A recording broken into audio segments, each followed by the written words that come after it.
our big focus story, 2 juveniles convicted in Mumbai's Shakti Mills gang rape case. They had gang raped a photojournalist and a telephone operator. They've been found guilty by a city court.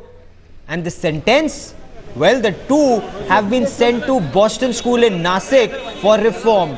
Earlier this year, the court had sentenced the others to death. 3 others in this case. They were adults and they were sentenced to death because they were convicted for repeat offences. They had gang raped the photojournalist and a telephone operator before that. Now, this lenient sentencing has sparked outrage across Maharashtra. Many say this sentencing is too lenient. These are serial rapists. So what if they are juveniles? They are reiterating the point that Women and Child Development Minister Menka Gandhi made. Let's listen in to what Menka Gandhi said. We are changing the law to, in fact, I'm working on it personally, and I will see that it is changed to bring 16-year-olds into the purview, because according to the police, 50% of all sexual crimes are 16-year-olds who know the JJ Act, Juvenile Justice Act, so they can do it. But now if we, for premeditated murder, for rape, if we bring them into the purview of the adult world, then it will scare them. Well, the Supreme Court has also said that there cannot be a cut-off date, and perhaps a stronger view needs to be taken. Menka Gandhi says she will ensure that a stronger law is brought in. But for the moment, for this latest verdict, let me quickly take you across to Headlines Today's Kamlesh Sutar, who joins us from Mumbai. Kamlesh, the verdict and the reason for this verdict. What is the reasoning that the learned judge has offered? Take us through the details. Well, what we are gathering from our sources in the Home Department is that some people say that the decision has been taken considering the theory of reformation, the reformative theory, wherein now the two convicts are juveniles. They ought to be given an opportunity to reform, and that is why they need to be sent to a Boston school where they can get an opportunity to reform. They are youngsters. There's still time in their hand. They can be reformed. As they are youngsters, this act, those had sent an outrage across Mumbai. They were convicted. It was not only one offence they had committed. There were 2 offences that were committed at the same place. But giving that apart, the theory of reformation working in their favour, and that is why the decision has been taken. Though it means, though it is creating an outrage across the city and across the state. It indeed is. And Kamlesh, look at the difference in punishment for the same crime. All of them, all 5 are repeat offenders. So for the adults, they've been sentenced to death. For the 2 juveniles, they've been given a chance to reform themselves. What is the reasoning? Take us through the reactions that are pouring in from across Mumbai for this.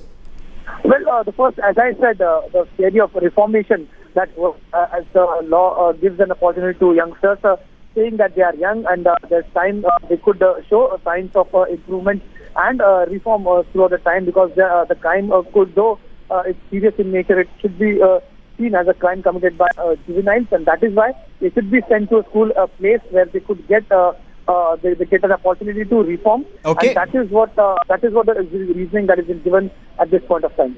Okay, let me also bring in Jagmati Sangwan, an activist who's worked in this field at length. Jagmati Sangwan, your take on the court verdict. These are juvenile, they're 16-year-old men. They've been convicted for repeat offense, but the court says go to school and learn good behavior.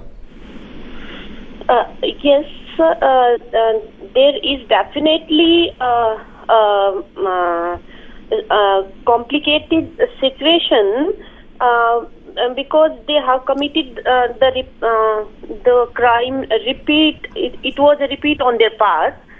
But yes, yes, we need to debate this question at length with all concerned, because on one hand we have the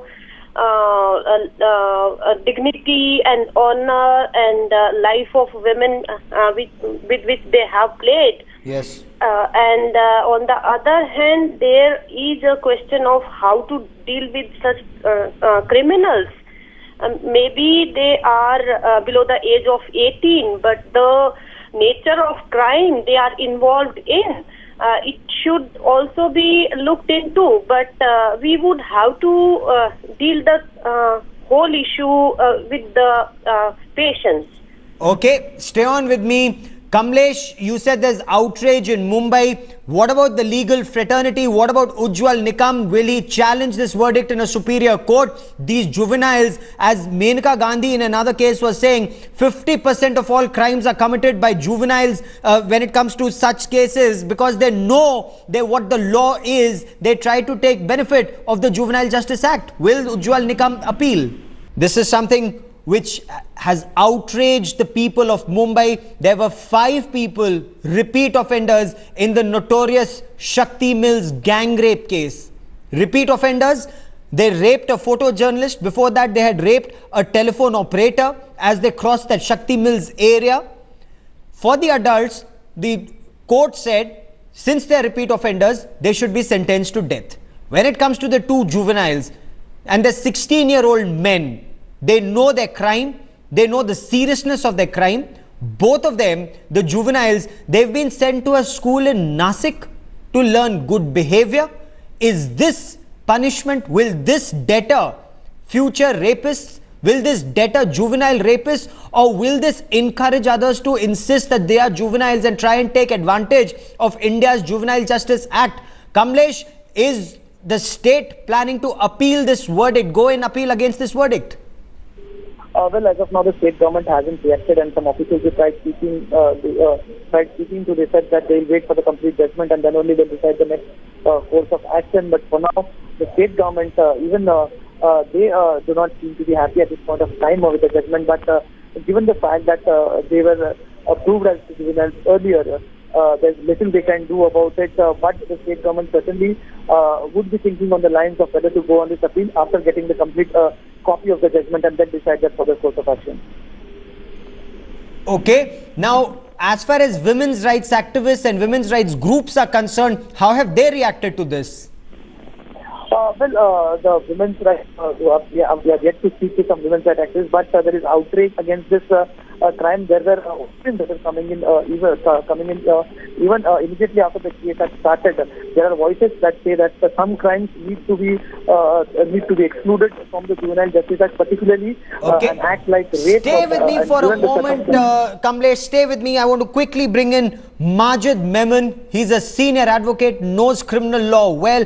Majid Memon, do you agree with a verdict like this? Will this deter crimes in future where you have juveniles being sent to school to learn good behavior despite being repeat offenders? Serious crimes like rape? See, the anxiety of all concerned is how to contain or eliminate crimes. Now, for that, you see, only deterrent punishment is one of the factors, one of the contributory factors in dealing with the criminal. This is not all. There are various other circumstances, other factors which can help us contain or eliminate crime. Now, even about this juvenile justice system amendment, there are arguments both for and against. So it cannot be just easily say that well, do you agree with this or you do not agree with that. It's a very wide canvas on which one has to work and measure the plus and the minus points of each argument. But this is extremely serious, Majid Memon. While you may want to take it to an intellectual plane, look at the fact that both these boys are repeat offenders. They're 16 years old. Would you agree with what Menaka Gandhi said, that for serious crimes like this, there has to be serious punishment? With Menaka Gandhi for this reason. I will explain it to you. That it is not the boys alone they are taking blamed if they are resorting to these kinds of offences at such tender ages. It is their parents, their teachers, their elderly people, their neighbors, their environment. Something is amiss. Something is wrong somewhere. We are failing in bringing up our children in a proper frame of mind with a proper human growth in human psychology. And that is why they are resorting to this. So therefore, Majid Memon, while we try and reform our society and make it a better place, why should women in society feel unsafe? First crime perhaps, but second crime, repeat offenders. Why should repeat offenders see lenient law? No, repeat offenders don't deserve any mercy. But In then this at the case, same time, both why these do they juveniles commit are repeat offense in the offenders? first instance and then they repeat. Not just fear of law is everything. Fear of law is one contribution, one factor which deters a criminal to commit crime. There are many other factors in other areas as well which need to be examined. Majid Memon, for the moment, many thanks for joining me. This is a debate that has outraged people across this country. These are repeat offenders, and for these repeat offenders, the punishment is being sent to a school to learn good behavior. Now, this is just 2 days after Women and Child Development Minister Menka Gandhi called for treating juvenile rapists at par with adult offenders. The Supreme Court too has sought more stringent laws, perhaps a change in the Juvenile Justice Act. While hearing a CBI plea against a Calcutta High Court verdict that declared one of the accused in a murder case to be a juvenile on the basis of his school certificate, the Supreme Court observed you can't have a cut-off date for crimes like you have for government jobs. We need to see our constitutional framework and the laws. If an accused has the right to liberty, so does the victim. Let's not be oblivious to the crimes that take place. The latest comments are a virtual reversal of the Supreme Court's March observations when a 3-judge bench had refused to entertain and enter into the legislature's domain. The Supreme Court had cited world opinion on 18 years being the cut-off age for juveniles and said that juveniles should be treated separately.